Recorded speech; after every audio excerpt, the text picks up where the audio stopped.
एकाके अशोकवनात आला देखोनी हनुमंत, त्याचे समूळ वृत्तांत पुसे सत्यांत जानकी. प्रभू रामचंद्र भगवान की जय.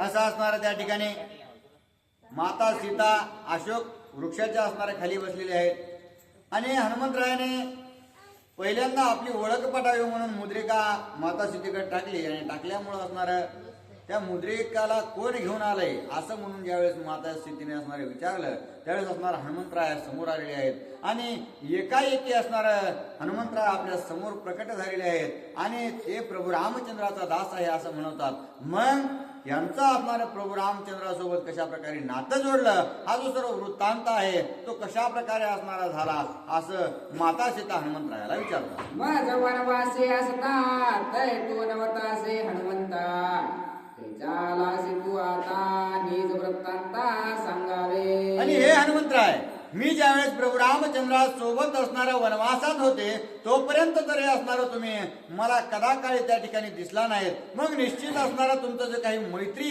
प्रभू रामचंद्रासोबत झाली ती मग तिथून पुढे असणाऱ्या कशा प्रकारे झाली हा असणारा मला यथोचित त्या ठिकाणी सर्व गोष्टी सांगा असं माता सीता विचारतात.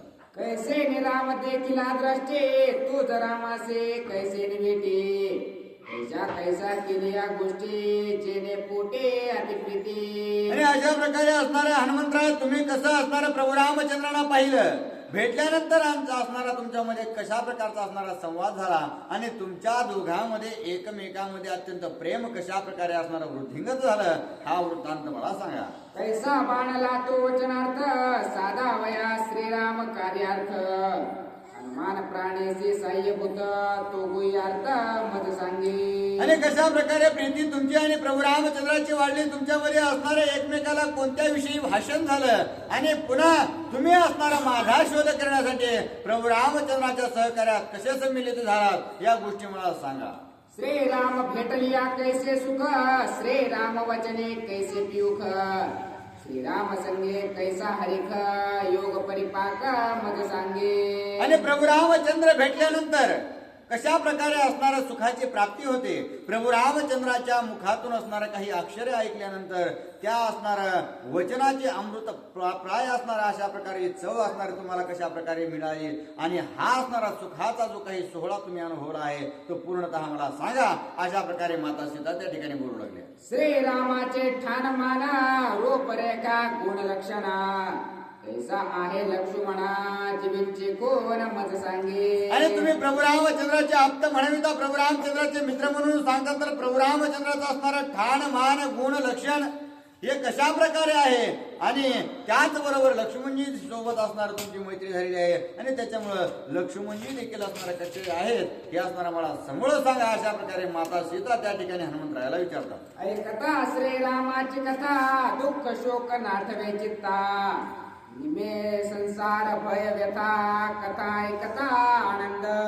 आणि हनुमंतराय तुम्हाला वाटेल की मी असणार तुमच्यावरती काही संशय घेत आहे परंतु संशय न घेता असणार प्रभू रामचंद्राची भगवंताची संतांची असणाऱ्या कथा ऐकल्यानंतर त्या ठिकाणी जो काही शोक आहे जी काही चिंता आहे ती असणारे समूळ असणारे निघून जाते आणि हा जो संसाराचं जे भय किंवा भीती आहे त्या संसाराची भीती सुद्धा निघून जाते.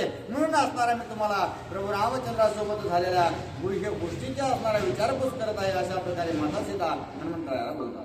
याच लागे सूज प्रते कथा पुसे मे पुढता पुढते, ते माझी निज विश्रांती जाण मारुते निश्चित. आणि याच्यामुळेच असणार मी हनुमंतराय तुम्हाला ही कथा विचारू लागलेली आहे कारण जर मी असणाऱ्या या दुःखामध्ये पीडित अशा प्रकारचे आहे आणि तुमच्या मुखातून प्रभू रामचंद्रासोबतचा जो काही संवाद आहे मी ऐकल्यानंतर मी त्या ठिकाणी विश्रांत अशा प्रकारे मला मिळेल म्हणून असणार तुम्ही मला येतोच सर्व गोष्टी सांगा. केलिया कथेचे श्रवण नाही मना निधे ध्यासना, ते कथा जाय वाळो ना जीवे वेद जीवे धन्या.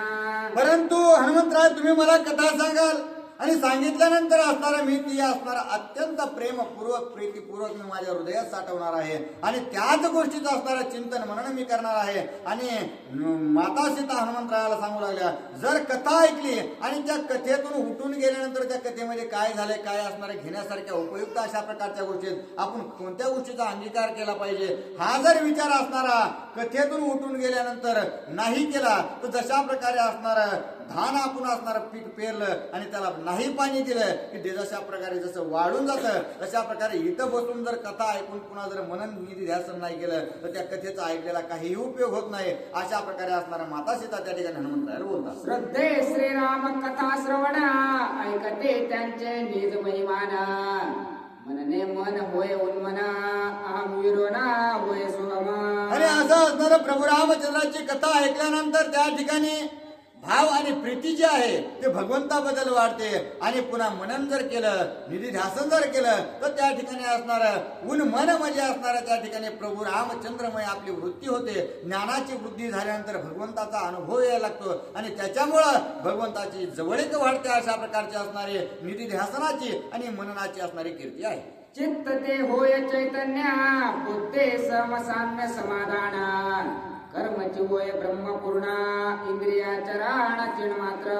आणि ज्या गोष्टीने आपण पीडित आहोत, अहंकार आहे म्हणजे मी पण आहे, तो असणारा भगवंतामध्ये सम्मिलित झाला जातो. जे काही चित्त आहे त्या चित्तामध्ये आपली जी संसाराची चिंता असते त्या चिंतेचं निवारण होऊन असणारा आपण त्या चैतन्य घन अशा प्रकारचं आपलं स्वरूप होतं. आणि कर्म करीत असताना या ठिकाणी कर्मबंधना विरहित होऊन आपण त्या ठिकाणी परब्रह्म स्वरूप पावतो. अशा प्रकारचं असणारं जी कीर्ती आहे ती भगवंताच्या असणाऱ्या कथा श्रवणाने आणि नंतरच्या निधी ध्यासनाने होते. ऐसे श्रीराम स्वरूपावस्था सादरे पुस्ता पैसिता ठाकपडी हनुमंता कथा वार्ता विसरला.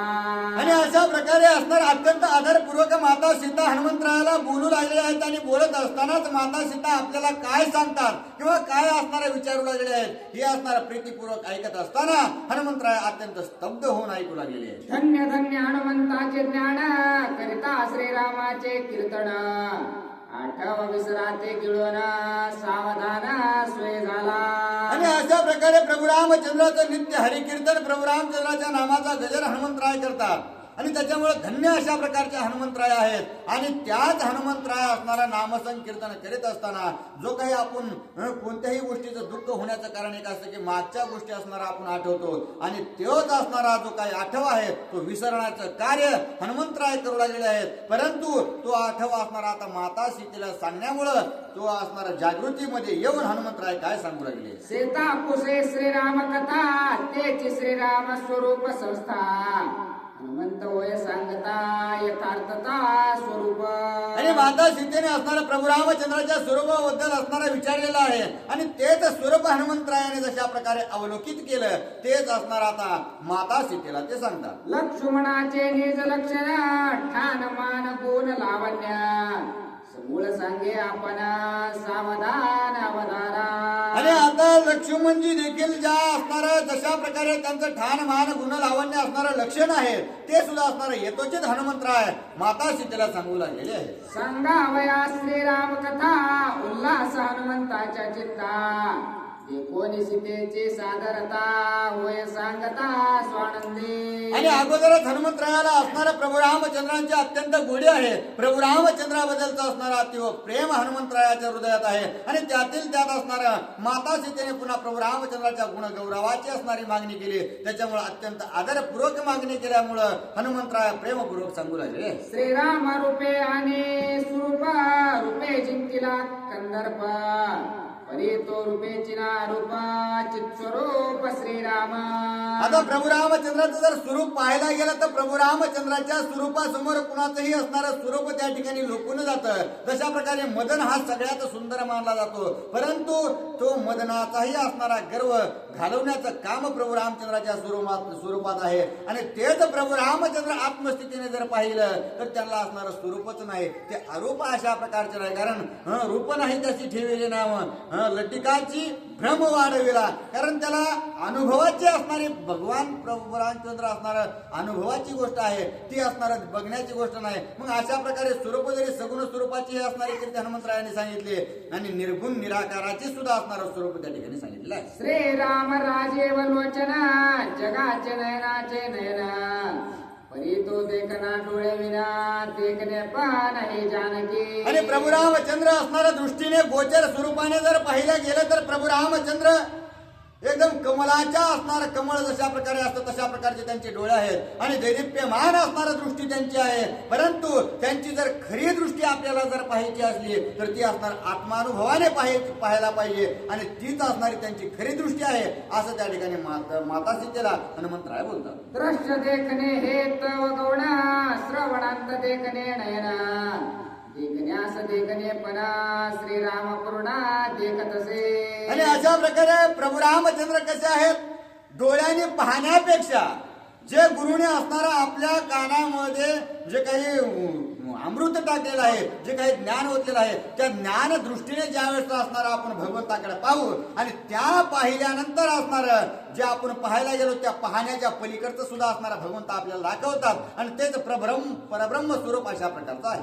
कुंडले वर्णिते साकार एक म्हणते मकराकार श्रवणे मावळते विकारा निर्विकार निजलेले. आणि आता प्रभू रामचंद्राचं कुणी असणाऱ्या जगतामध्ये साधू संत सज्जन असणारे जे आहेत जपी तपी कुणी म्हणतात असणार प्रभू रामचंद्राच्या कानामधील जे कुंडल आहेत ते असणार आकारयुक्त अशा प्रकारचे आहेत. कुणी असणार सांगतं की एकदम असणारे जे काही मासे आहेत माशाच्या आकाराचे आहेत. अशा प्रकारे असणाऱ्या त्या ठिकाणी कोणताही विकार जो आहे तो निर्विकार करण्याचं काम म्हणजे असणार प्रभू रामचंद्राचे करण आहेत. अशा प्रकारे असणार माता सीतेसमोर हनुमंतराय स्तुती करतात. श्रीरामाचे श्रवणे श्रवण होते निजभूषणे श्रवणाचे लेणे श्रवणे देखणे परब्रह्म. आणि प्रभू रामचंद्राचे जे कान आहेत त्या कानाने अलंकार घातल्यानंतर त्या प्रभू रामचंद्राच्या कानामुळे असणाऱ्या त्या अलंकाराला उच्चतम असणारा प्रती जी आहे ती त्या प्राप्त होत असते. आणि प्रभू रामचंद्राच्या कानावर जे काही शब्द पडतील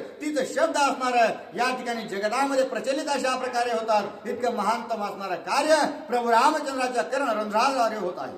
परमार्थाचे निज बीज निरपेक्षते नासिक तिने विनते निर्नासिक कैचे शोक साक्षेपे. आणि प्रभू रामचंद्राचं असणारं जे काही नाक आहे ते असणारं निरपेक्ष अशा प्रकारचं आहे. कारण तेच असणारं जगाला जगविणार आणि जगाचं असणारं पोषण करणारा अशा प्रकारचं आहे, हरण करणारा अशा प्रकारचा आहे. आणि त्याच असणारं प्रभू रामचंद्राच्या त्या नासिकेमुळे जे आहे ते सर्व जगताला असणारं वायू भेटतो आणि तेच असणारं नाक आपल्या स्वरूपाला दिसतंय म्हणून असणारं नाक म्हणायचं, नाही तेच निर्नाशिक अशा प्रकारचं आहे. श्रीरामाचे नासे कस्तते प्राणी प्राणा नित्य विश्रांती श्रीराम प्राण्या प्राण गती त्याशी विश्रांती श्रीराम. आणि प्रभू रामचंद्राच्या नाकामध्ये असणारा जो काही श्वासोच्छवास चालू आहे आणि त्याच्यामुळेच असणाऱ्या या जगताला जगण्याची आणि मरण्याची त्या ठिकाणी उमेद भेटते. सगळं असणारं जीवन त्या प्राण्याचं प्रभू रामचंद्राच्या या सर्व हालचालीवर आहे आणि अशा प्रकारचं असणारं सुंदर अशा स्वरूप माझ्या प्रभू रामचंद्राचं आहे.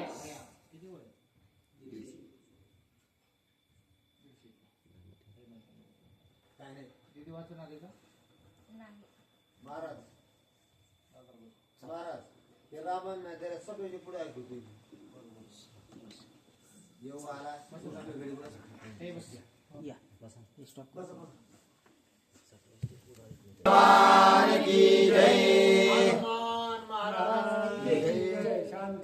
एकनाथ महाराज की जय. रेणुका माता की जय.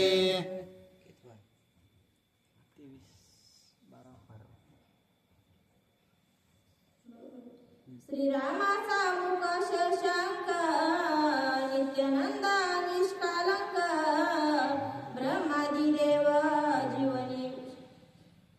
प्रभू रामचंद्र भगवान की जय. प्रभू रामचंद्र कसा जे हवा आहे त्या अनुरेने राथो करा तुका आकाशावर तसा प्रत्येक सर्व घटी राम जी हो देई एक सूर्य प्रकाश एक सहस्र प्रत्येक वस्तूमध्ये भरून उरलेला प्रभू रामचंद्र असल्यामुळं हवेमध्ये आहे, प्रत्येक अणूपासून ते ब्रह्मदेवापर्यंत भरून उरलेला असा प्रभू रामचंद्र आहे. आणि या प्रभू रामचंद्राच्या गुणाचं वर्णन आणि नाथ महाराज सांगू लागले. जीव शिव दोन्ही अधरा श्रीराम आधारी झाले सधरा मिळाली मिळती एकाकार शिव सुख सागर श्रीराम. आणि प्रभू रामचंद्राचा मुखचंद्र कसा, जे ओठ आहेत, आदर म्हणजे ओठ, खाल्ला ओठ, जीव आणि शिव एकरूप बनलेले आहेत. आणि जीव शिव एकरूप होऊन जे असणारे प्रभू रामचंद्राच्या ओठ असणार त्या ठिकाणी आहेत. कारण भजन करी महादेव रामपूजी सदाशिव अशा पद्धतीत आणि त्या ठिकाणी असणार चाललेलं कार्य आहे. आणि असं स्वरूप आणि त्या ठिकाणी हनुमंता त्या प्रभू रामचंद्राचं आहे असं सांगतात. श्रीराम सुखीची